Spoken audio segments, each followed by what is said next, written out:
Hello, आज हम घनाभ के बारे में पढ़ेंगे। क्षेत्रमिति में घनाभ का आयतन। घनाभ का आयतन होता है लंबाई गुणे चौड़ाई गुणे ऊंचाई। ये बना हुआ घनाभ, इसमें से लंबाई, ये वाली लंबाई हो जाएगी, ये चौड़ाई हो जाएगी और ये ऊंचाई हो जाएगी। तो घनाभ का आयतन हो जाएगा लंबाई गुणे चौड़ाई गुणे ऊंचाई। घनाभ का संपूर्ण पृष्ठ का क्षेत्रफल क्या होता है?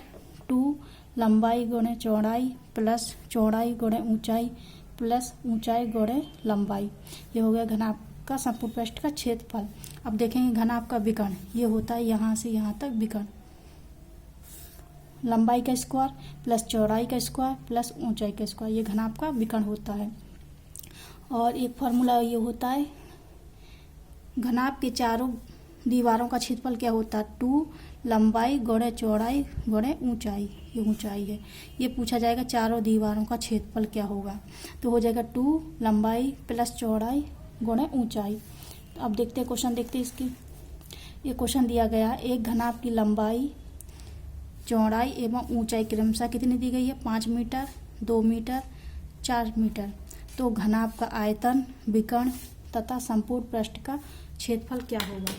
अब ये घनाभ दिया गया, इसमें घनाभ की क्या दी है? लंबाई दी है 5 मीटर, चौड़ाई दी है 2 मीटर और ऊंचाई दी है 4 मीटर। अब इसमें क्या ज्ञात करना है? दिया गया घनाभ का आयतन। घनाभ का आयतन का सूत्र क्या होता है? घनाभ का आयतन होता है लंबाई गुणे चौड़ाई गुणे ऊंचाई। तो लंबाई कितनी दी है? 5 सेंटीमीटर, 5 गुणे चौड़ाई कितनी? 2 मीटर, 2 मीटर में दिया सारे। ऊंचाई 4 मीटर। कितना हो जाएगा? 5 दूनी 10, 10 चौके 40 मीटर क्यूब। कितना हो गया? 40 मीटर क्यूब हो गया घनाभ का आयतन।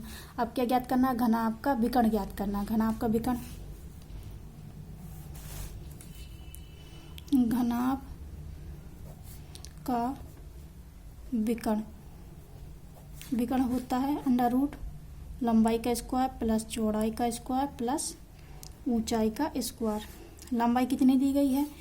5 मीटर, तो 5 का स्क्वायर हो जाएगा, प्लस चौड़ाई 2 मीटर, 2 का स्क्वायर, ऊंचाई 4 मीटर, तो 4 का स्क्वायर अंडर रूट में।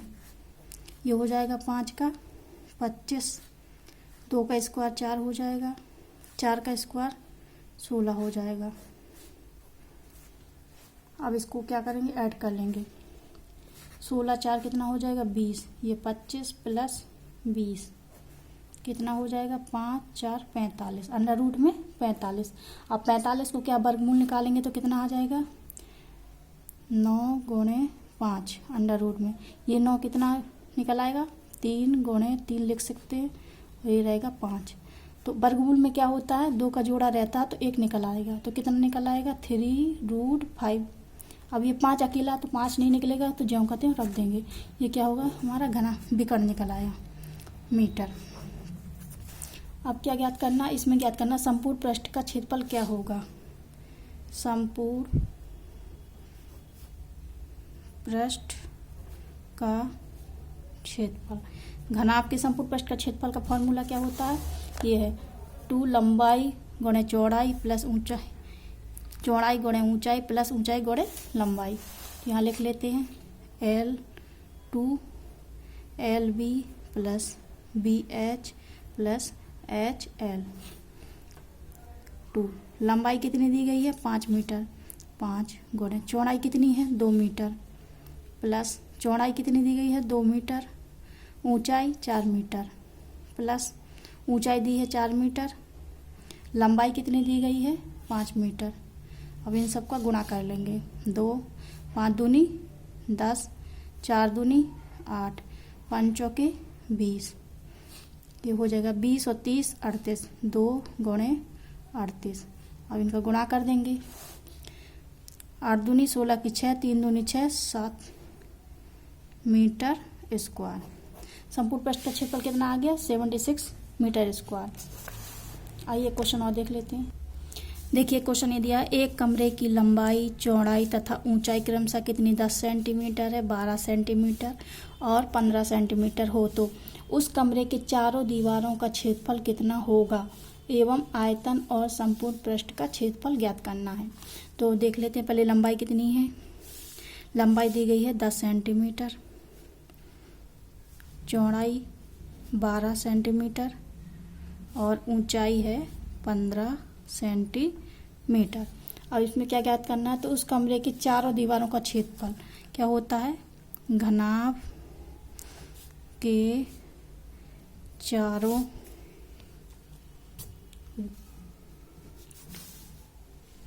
दीवारों का क्षेत्रफल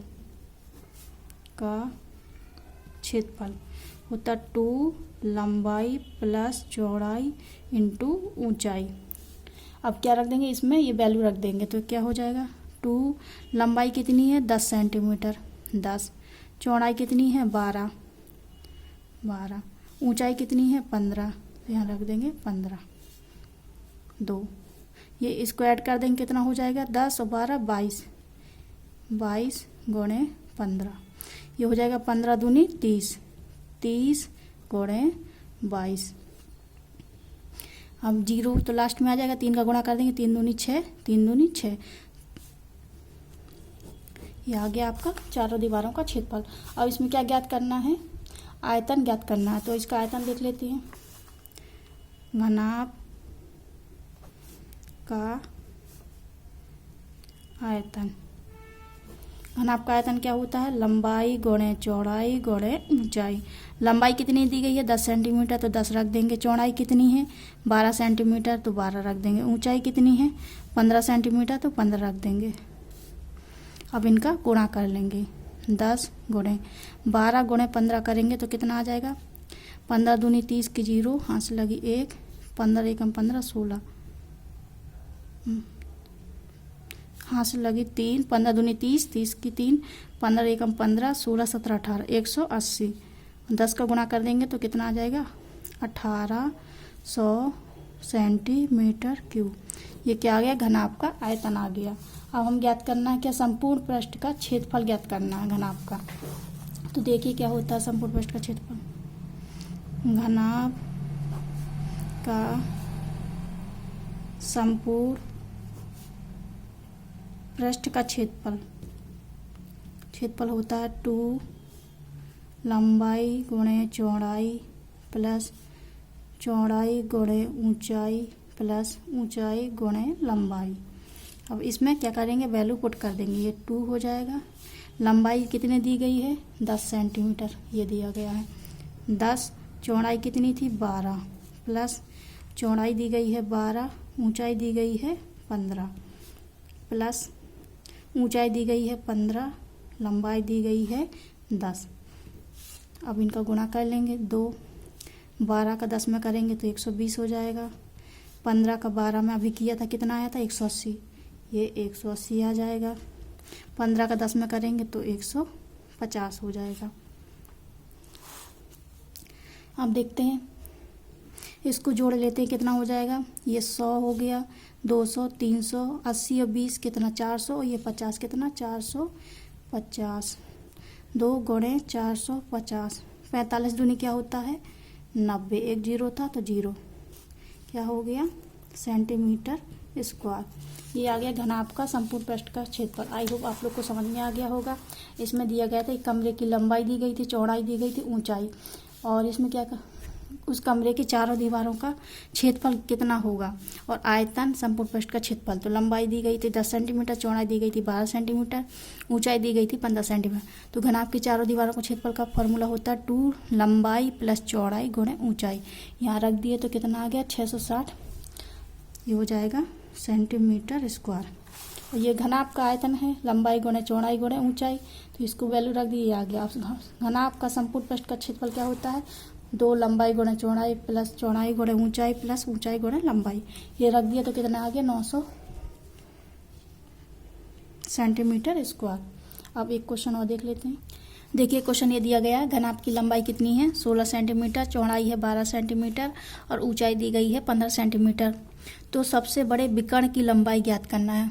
क्या करना है, सबसे बड़े विकर्ण की लंबाई। तो क्या होता है घनाभ का विकर्ण, घनाभ का विकर्ण होता है लंबाई का स्क्वायर प्लस चौड़ाई का स्क्वायर प्लस ऊंचाई का स्क्वायर अंडर रूट में। अब इसमें क्या है, इसकी वैल्यू रख देंगे। लंबाई कितनी है 16 सेंटीमीटर, तो 16 का स्क्वायर प्लस चौड़ाई कितनी है 12 सेंटीमीटर, 12 का स्क्वायर। ऊंचाई कितनी है 15 सेंटीमीटर, 15 का स्क्वायर अंडर रूट 16 का स्क्वायर कितना हो जाएगा 2 5 6 256। 12 का स्क्वायर होता है 144, 15 का होता है 225। अब इस सब को क्या करेंगे, हम ऐड कर लेंगे। देखिए 5 4 9 9 का 10 11 12, ये हो जाए 6 4 10, 5 15 की 5, हाथ से लगी 1, 4 2 6 6 5 11, 1 12 12 की 2, हाथ से लगी 1, 2 2 4 1 5 1 6, 625। ऐड करेंगे कितना आ जाएगा 625। अब 625 किसका वर्ग होता है 25 का, तो 25 गुणे 25 कितना होता है 625। इसके विकर्ण कितना आ जाएगा 625 विकर्ण आ जाएगा। मीटर सेंटीमीटर में दिया गया है तो सेंटीमीटर। आई होप आप लोग को समझ में आया होगा। अगर समझ में आया हो तो लाइक कमेंट कर दीजिए। Thank you so much.